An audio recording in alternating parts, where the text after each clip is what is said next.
देखो, डायलिसिस पढ़ रहे थे हम लास्ट टाइम में, तो डायलिसिस में वापस बताता हूं आपको।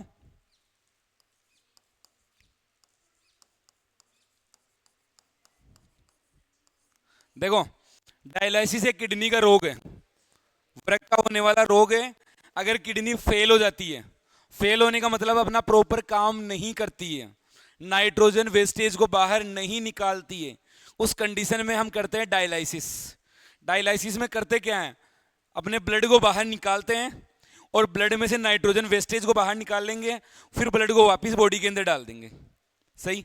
और ये डेली नहीं होता, मतलब 4-5 दिन में, जैसे शरीर की रिक्वायरमेंट है, जैसे शरीर के अंदर नाइट्रोजन वेस्टेज बढ़ रहे हैं, उस हिसाब से हम सप्ताह में 1 बार 2 बार ऐसे डायलिसिस करवाया जाता है। सही। उसमें कर रहे हैं केवल नाइट्रोजन वेस्टेज को बाहर निकालने का काम करते हैं डायलिसिस में।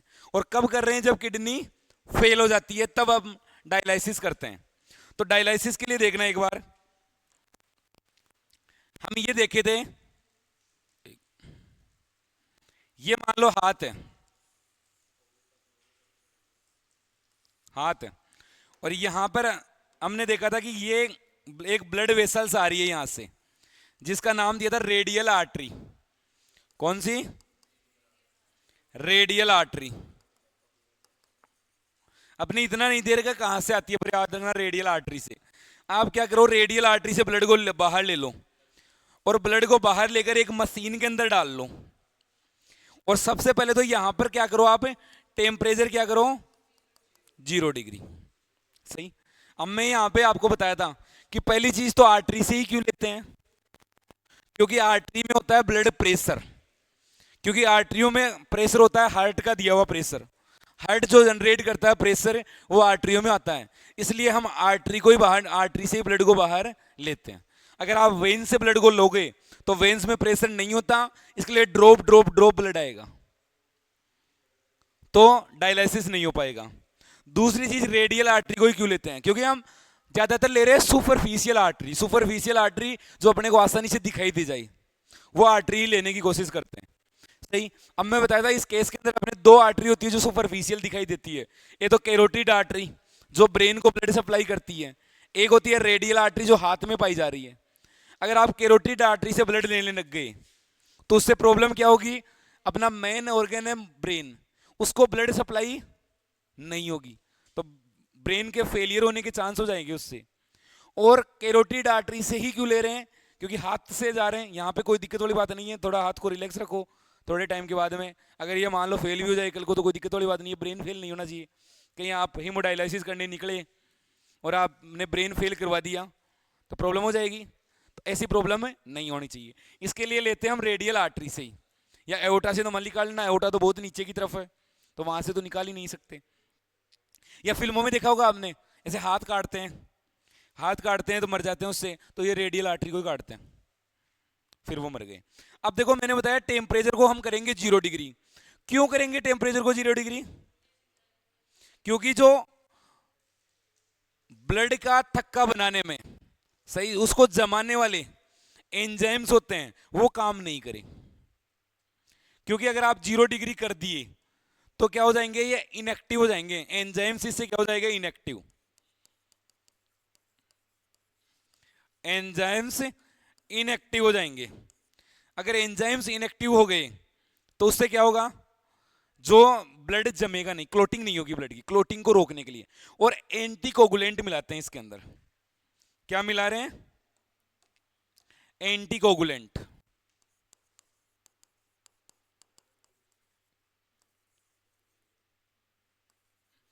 एंटीकोगुलेंट, एंटीकोगुलेंट मतलब ब्लड का थक्का बनने से रोकने वाले कारक, जैसे हिपेरिन, ये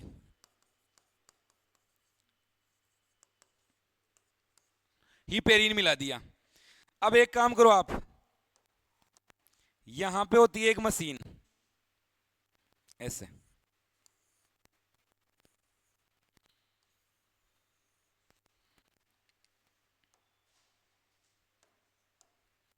यहां से ब्लड को ले लिया, इसमें डाल दिया, और यहां पे ट्यूब जैसी स्ट्रक्चर होती है, सेलोफियन ट्यूब बोलते हैं उसको, वो वाली स्ट्रक्चर सी होती है ऐसा। सही। और यहां पे बढ़ते हैं अपोहन द्रव्य। क्या बढ़ रहे हैं, अपोहन द्रव्य, सही। डायलाइसिस के लिए एक फ्लूइड भरते हैं यहाँ पे।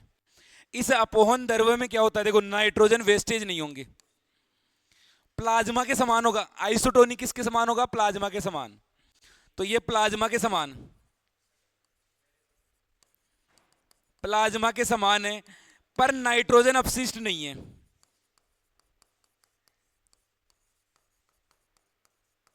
देखो एक यहां पे फ्लूइड भरा हुआ है, देखो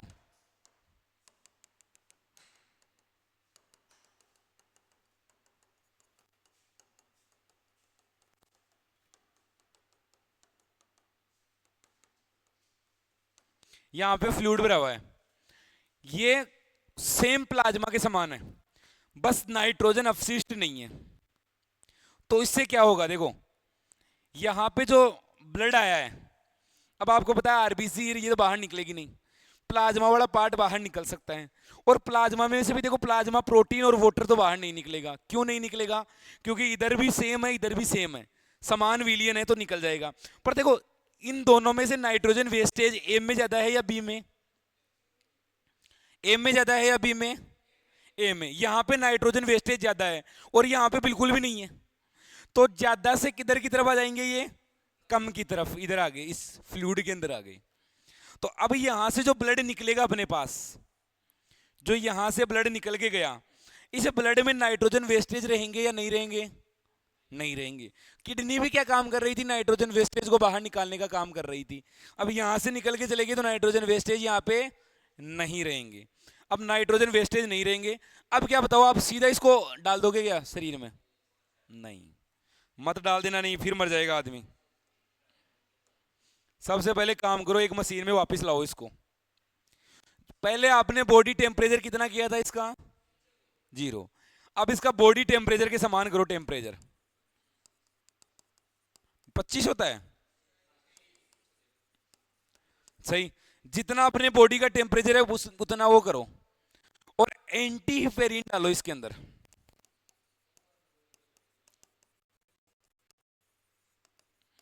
एंटी हिपेरिन, एंटी हिपेरिन का मतलब है, मान लो कल को रिक्वायरमेंट हो शरीर को, ब्लड क्लोटिंग करवाना हो, और क्लोटिंग हो ही नहीं तो प्रॉब्लम हो जाएगी। तो एंटी हिपेरिन ये डालो इसके अंदर, टेम्परेचर 0 डिग्री कर लो। अब इसको आप सीधा डाल सकते हो। अब बताओ आप किस में डालोगे इसको, इस आर्टरी में वापस डाल दो क्या, नहीं, यही आता रहेगा, यही जाता रहेगा। यहां पे एक वेन होती है, रेडियल वेन। कौन सी वेन, रेडियल वेन, इसमें वापस डाल दो, सही। ये हीमोडायलिसिस के प्रोसेस है। इसमें ज्यादा याद मत करना, से समझना। सबसे पहले बाहर निकाला, रेडियल आर्टरी से निकाला, आर्टरी से ही क्यों निकाला, रेडियल से ही क्यों निकाला। फिर इसका टेम्परेचर 0 डिग्री गिरा, क्यों किया 0 डिग्री। फिर उसमें एंटीकोगुलेंट मिलाए, क्यों मिलाए एंटीकोगुलेंट। फिर इसको डालते हैं डायलिसिस फ्लूइड के अंदर लेके आते हैं। ऐसा क्या है डायलिसिस फ्लूइड के अंदर कि जो किडनी काम कर रही है वो ये काम करने लग गया, क्योंकि यहाँ पे नाइट्रोजन वेस्टेज नहीं है और प्लाज्मा के समान सॉल्यूशन है। तो क्या हो जाएगा, नाइट्रोजन वेस्टेज बाहर निकल कर बाहर आ जाएंगे। नाइट्रोजन वेस्टेज निकल कर मान लो बाहर आ गई, फिर इसको वापस ले लिया और इसका बॉडी टेम्परेचर के समान टेम्परेचर कर दिया, एंटीहिपेरिन डाल दिया और फिर शरीर के अंदर डाल दिया। इसी प्रोसेस को हम बोल रहे हैं डायलाइसिस। ये डायलाइसिस का प्रोसेस है। और देखो एक बार, एक इसमें आप मेन में इंपॉर्टेंट पोर्शन में बता रहा था, पीसीटी डीसीटी वाला पार्ट, उसका डायग्राम देखना एक बार आप। इस बार नीट में डायग्राम का ही क्वेश्चन था।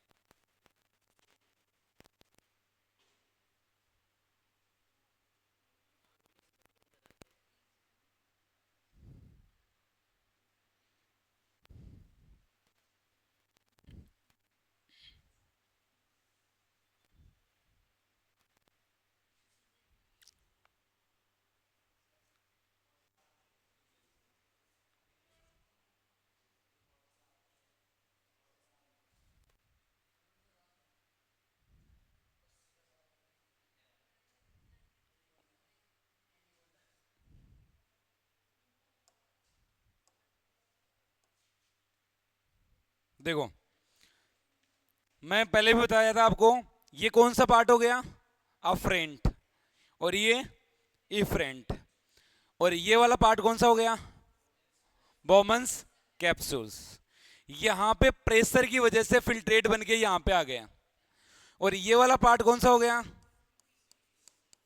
पीसीटी। कौन सा पार्ट हो गया, पीसीटी। अब पीसीटी में से देखना एक बार आप, जो यहां से ब्लड निकल रहा है, ये सॉरी फिल्ट्रेट निकल रहा है, ये जो आयंस निकल रहे हैं, ये कौन सा पार्ट हो गया, पीसीटी। पीसीटी में से हमने पढ़ा था 70 से 80% तो क्या निकलते हैं, वाटर और इलेक्ट्रोलाइट्स। अगर सवाल आ जाए कि पीसीटी वाला पार्ट्स वाटर के लिए परमिएबल है और इलेक्ट्रोलाइट्स के लिए अनपरमिएबल, सही है गलत है, मैं बोल रहा हूं पीसीटी वाला पार्ट है वो वाटर के लिए तो परमिएबल है और इलेक्ट्रोलाइट्स के लिए अनपरमिएबल है, सही है गलत है, दोनों के लिए परमिएबल है, सही, ध्यान रखना, क्योंकि दोनों निकल रहे हैं वाटर और ये। एक चीज देखो, एक बहुत अच्छा क्वेश्चन आता है कि ह्यूमन का यूरिन होता है ना, वो सामान्यतः हल्का अम्लीय होता है, एसिडिक होता है, क्यों, क्योंकि देखो H प्लस आयन लगातार हम डाल रहे हैं, इधर से H प्लस आयन डाल दिया, इधर से H प्लस आयन इसके अंदर डाल दिया, अगर आप H प्लस आयन डालोगे तो उससे अम्लीयता बढ़ेगी या घटेगी, बढ़ेगी, अम्लीयता बढ़ेगी, पर पीएच बढ़ेगी या घटेगी, पीएच, पीएच कम हो जाएगी, तो ये पीएच कम हो जाती है, इसके कारण ये थोड़ा अम्लीय होता है, सही। इसको मैं वैसे ही समझा देता हूँ 2 मिनट के डायग्राम के अलावा ही, 1 मिनट समझ लेना वापिस जल्दी से। नेफ्रॉन के पार्ट की बात है, एक बार की बात है, ऐसा नेफ्रॉन हुआ करता था, सही, ऐसा नेफ्रॉन का पार्ट था, मैं आपको पूछूं वो बता दे जाना, ये नेफ्रॉन का कौन सा पार्ट आ गया, पीसीटी वाला पार्ट आ गया, इसको थोड़ा घुमावदार बनाया है मैंने, क्यों, और ये इधर नीचे की तरफ वाला पार्ट कौन सा आ गया, हेनले का लूफ, और ये ऊपर की तरफ वाला पार्ट कौन सा आ गया, हेनले का लूफ, एक असेंडिंग और एक डिसेंडिंग पार्ट आ गया। इधर की साइड में मैं बना रहा हूं एक बार,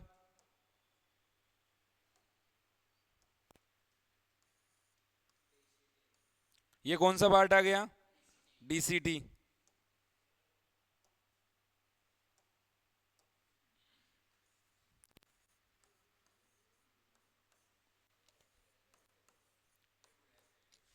अब देखना एक बार,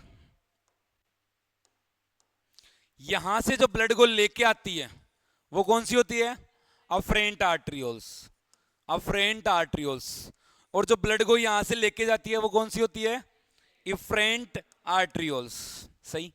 हमने पढ़ा कि ब्लड यहां पे प्रेशर की वजह से छन जाएगा, प्लाज्मा छन जाएगा, और प्लाज्मा में प्रोटीन के पार्ट के अलावा लगभग पूरा प्लाज्मा वाला पार्ट इधर आ गया, यहां पे आ गया बोमन्स कैप्सूल में, इसको हम बोल रहे हैं फिल्ट्रेट, क्या बोल रहे हैं, निस्यंद, क्या बोल रहे हैं, निस्यंद, ये आ गया यहां पे, इसको बोल रहे हैं हम निस्यंद या फिल्ट्रेट, और ये 1 मिनट में कितना आता है, 1 मिनट में कितना आता है, 125 ml पर मिनट या 180 लीटर पर डे, छनकर ये यहां पे आ गया, फिल्ट्रेट बन के मान लो ये इधर आ गया, सही।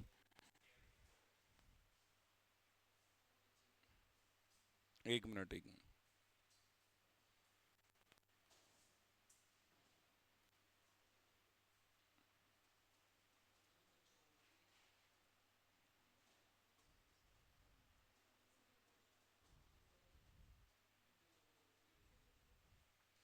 फिल्ट्रेट बन के ये इधर है आ गया। अब देखना एक बार आगे, ये इस पार्ट में आता है, इसको क्या बोलते हैं हमें, पीसीटी। एक तो अच्छा क्वेश्चन पूछता है, पीसीटी में कौन सा टिश्यू होता है, सिंपल ब्रश बॉर्डर, हाँ क्यूबोइडल एपिथेलियम टिश्यू, सरल घनाकार उपकला उत्तक, ये क्यों होता है ये, क्योंकि ये सरफेस एरिया को बढ़ा देता है, पृष्ठीय क्षेत्रफल को बढ़ा देता है, एरिया बढ़ जाएगा तो अवशोषण के लिए सतह क्षेत्रफल ज्यादा मिलेगा इसको, सही। और एक चीज यहां पे याद रखना, एक तो brush border cuboidal epithelium tissue,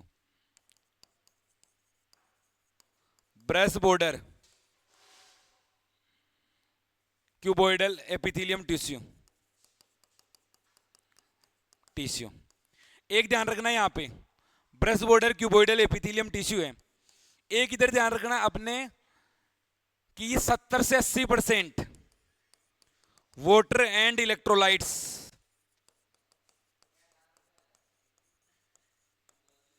यहीं से रीअब्जॉर्प्शन 70 से 80% वाटर और इलेक्ट्रोलाइट्स का रीअब्जॉर्प्शन पीसीटी वाले पार्ट से ही होता है। और यहां पे ध्यान रखना पॉजिटिव आयंस का रीअब्जॉर्प्शन किसके द्वारा होता है? किसके द्वारा? पॉजिटिव आयंस का रीअब्जॉर्प्शन किसके द्वारा होता है? एक्टिव या पैसिव? एक्टिव प्रोसेस के द्वारा। और नेगेटिव का पैसिव प्रोसेस के द्वारा हो जाएगा। H2O का रीअब्जॉर्प्शन एक्टिव या पैसिव? पैसिव। एक याद रखना ग्लूकोज और अमाइनो एसिड उसका 100% एक्टिव ट्रांसपोर्ट होता है यहां पे, ग्लूकोज और अमाइनो एसिड्स का। अब ये यहां पे फिल्ट्रेट बन के आता है नीचे की साइड में हेनले के लूप की डिसेंडिंग पार्ट में, अवरोही भुजा में। अवरोही भुजा में आएगा जैसे ही, अवरोही भुजा किसके लिए परमिएबल है? वाटर के लिए परमिएबल। इधर से H2O निकल जाएगा, H2O निकल जाएगा, H2O निकल जाएगा, H2O निकल गया, सही, वाटर निकल गया। क्या ये इलेक्ट्रोलाइट्स के लिए परमिएबल है? नहीं है। अब जैसे ही ऊपर की तरफ जाएगा असेंडिंग लिम्फ की तरफ, आरोही भुजा की तरफ, ये वाटर के लिए परमिएबल तो नहीं है, पर NaCl के लिए, इलेक्ट्रोलाइट्स के लिए परमिएबल है। NaCl NaCl NaCl निकल गया ये, सही, असेंडिंग और डिसेंडिंग लिम्फ की तरफ। अब आगे देखना, आगे आते हैं हम डीसीटी वाले पार्ट के अंदर। देखो ये पार्ट आ गया डीसीटी, सेम वही बाइकार्बोनेट्स का रीअब्जॉर्प्शन होगा, यहाँ पे वाटर का रीअब्जॉर्प्शन होगा, पॉजिटिव आयंस का रीअब्जॉर्प्शन होगा। आपको तो ध्यान रखना सोडियम का विशेष परिस्थिति में और वाटर का विशेष परिस्थिति में रीअब्जॉर्प्शन या पुनः अवशोषण किस पार्ट में होता है? डीसीटी वाले पार्ट में। विशेष परिस्थिति में पुनः अवशोषण इसी भाग में होगा, सही। जो हम पढ़ रहे थे एडीएच, एंटी डाईयूरेटिक हार्मोन, वो काम करेगा यहां से, वो H2 का रीअब्जॉर्प्शन। एल्डोस्टेरोन ये क्या करेगा? मिनरलोकॉर्टिकोइड्स, यानी कि मिनरल्स का मेंटेन करेगा। ये याद की रखने चलना, मिनरल्स में कौन सा आ गया? जैसे सोडियम, तो एल्डोस्टेरोन सोडियम का होम्योस्टेसिस, समस्थापन बनाने में काम करेगा, और पानी के रीअब्जॉर्प्शन में इनमें काम करेगा। ये कौन सा पार्ट में? डीसीटी वाले पार्ट में। यहां से फिल्ट्रेट आ जाएगा किसमें? कलेक्टिंग डक्ट के अंदर। कलेक्टिंग डक्ट के अंदर संग्रह नलिका में एक तो होगा H2O का रीअब्जॉर्प्शन, और एक होगा किसका? यूरिया का रीअब्जॉर्प्शन यहां पे हो जाएगा। एक चीज ध्यान रखना आप, यहां पे हम पढ़ते हैं कि संग्रह नलिका को हम नेफ्रॉन का भाग नहीं मानते। क्यों? हाँ, अनेक नेफ्रॉन्स आकर इसमें खुल जाते हैं, इसलिए एक नेफ्रॉन का पार्ट शामिल नहीं है। अब देखो इन सब में से मैं पूछूं, एक क्वेश्चन दे रहा हूं मैं, कौन हेनले के लूप के कौन, सॉरी, नेफ्रॉन के किस भाग में? आगे है क्वेश्चन, देखो।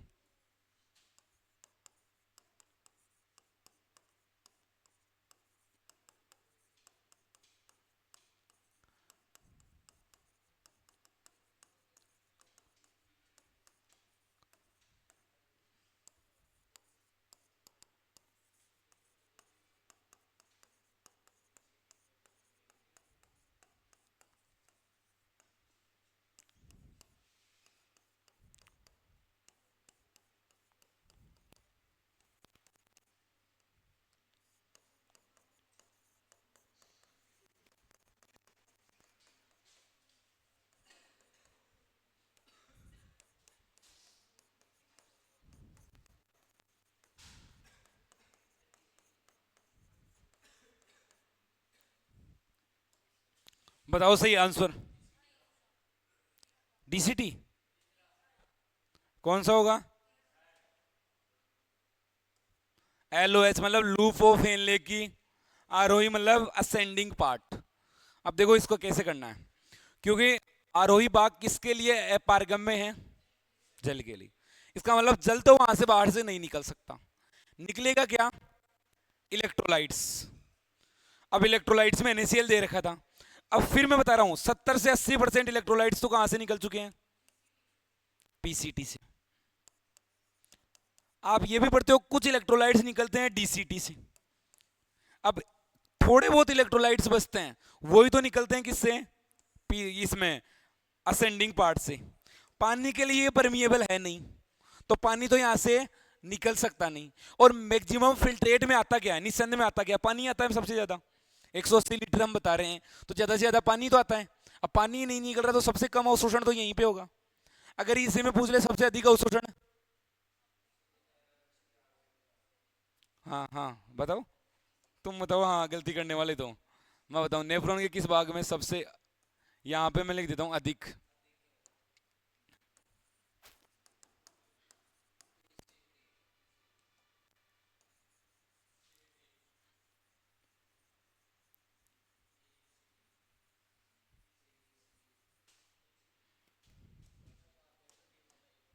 अब बताओ, अब हो जाएगा पीसीटी। ये क्यों नहीं होगा अवरोही भाग? नहीं नहीं, 70 से 80% तो कहां पे हो गया था? पीसीटी वाले पार्ट में हो गया था। फिर कैसे हो सकता है? ये नहीं होगा। नहीं, जब तक सर नहीं आएंगे तब तक छोड़ेंगे नहीं क्लास में। नहीं, बंद नहीं होता। क्या हो गया? रिचार्ज नहीं है। रहने दो। नहीं, अरे नहीं नहीं, नहीं बुलाना है, आगे और पढ़ देते हैं। देखो, दो टाइप के नेफ्रॉन पढ़ते हैं, मैं बताऊं आपको।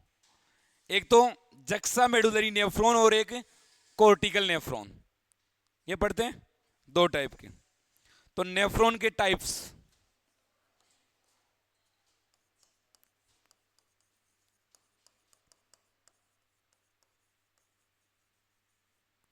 एक तो पढ़ते हैं हम कोर्टिकल नेफ्रॉन्स,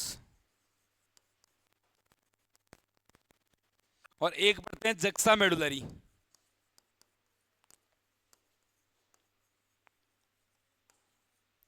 अब देखो ये कैसे होते हैं, ये बात कर रहे हैं हम, ये है अपने में किडनी। क्या है? किडनी। और किडनी में ये पार्ट पढ़ रहे हैं, ये वाला पार्ट होता है मेडुला, और ये वाला पार्ट होता है कोर्टेक्स। और हर चीज में हम अंदर वाला पार्ट तो पढ़ते हैं मेडुला, और बाहर वाला कोर्टेक्स। अब इसमें देखना एक बार आप, जो कोर्टिकल नेफ्रॉन होते हैं ना, वो ऐसे मिलेंगे।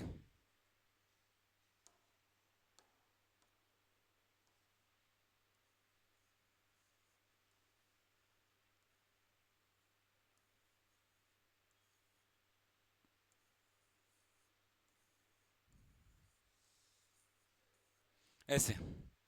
और जक्सा मेडुलरी नेफ्रॉन मिलेंगे आपको ऐसे, ये।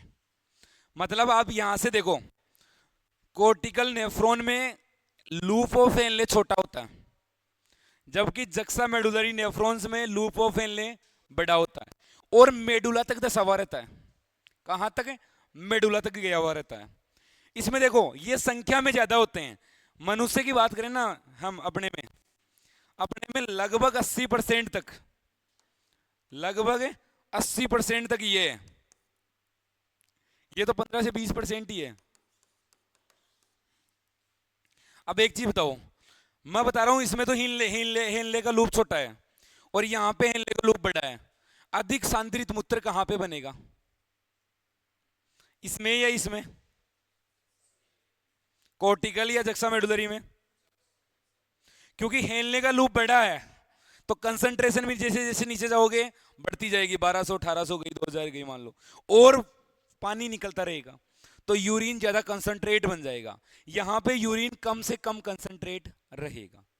तो ध्यान रखना, ये कंसंट्रेट यूरिन बनाने में, ये कम कंसंट्रेट यूरिन बनाते हैं। इनमें लूप ऑफ हेनले छोटा होता है, स्मॉल। और एक आता है वासा रेक्टा, या तो नहीं होती है, होती है तो बहुत रिड्यूस, बहुत कम होती है। यहां पे लूप ऑफ एनले क्या होता है?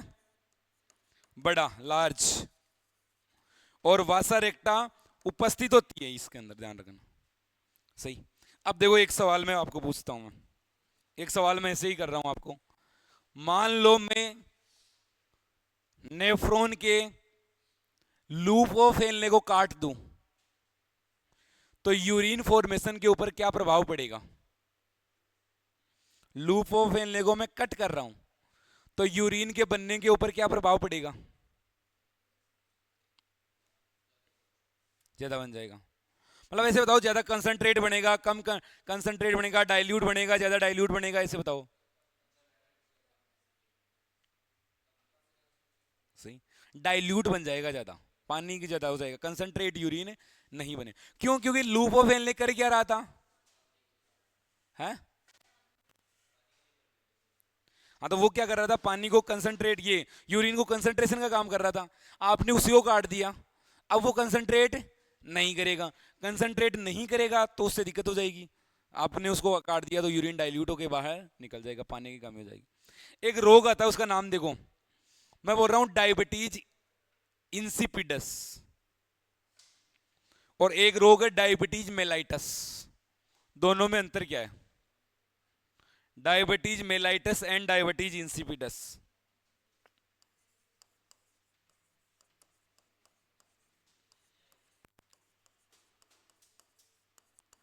एक तो है डायबिटीज मेलाइटस और एक है डायबिटीज इंसिपिडस।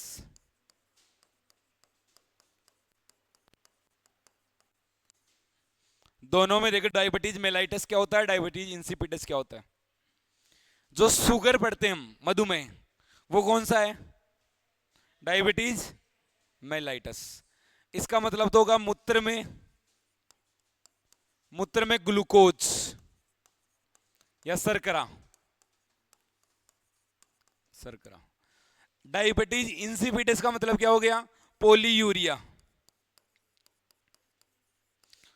पोलीयूरिया यानी कि अत्यधिक मूत्र करना। मतलब आप पानी पी रहे हो, बार बार बार बार यूरिन करने के लिए जा रहे हो, तो उसका मतलब क्या हो गया? Diabetes insipidus. और अगर आप के यूरिन के अंदर शुगर कंटेंट है तो कौन सा हो गया? Diabetes mellitus. और मैं बताता ही हूं, अगर आपके टॉयलेट को मकोड़े लेके जा रहे हैं उठा उठा के, इसका मतलब वो इस ऐसे ही नहीं आ रहे हैं, वो वहां से शुगर को लेने के लिए आ रहे हैं। अगर वो लेके जा रहे हैं, इसका मतलब उसके अंदर यूरिन है। समझे? ये पूछो, बुलाओ सर को।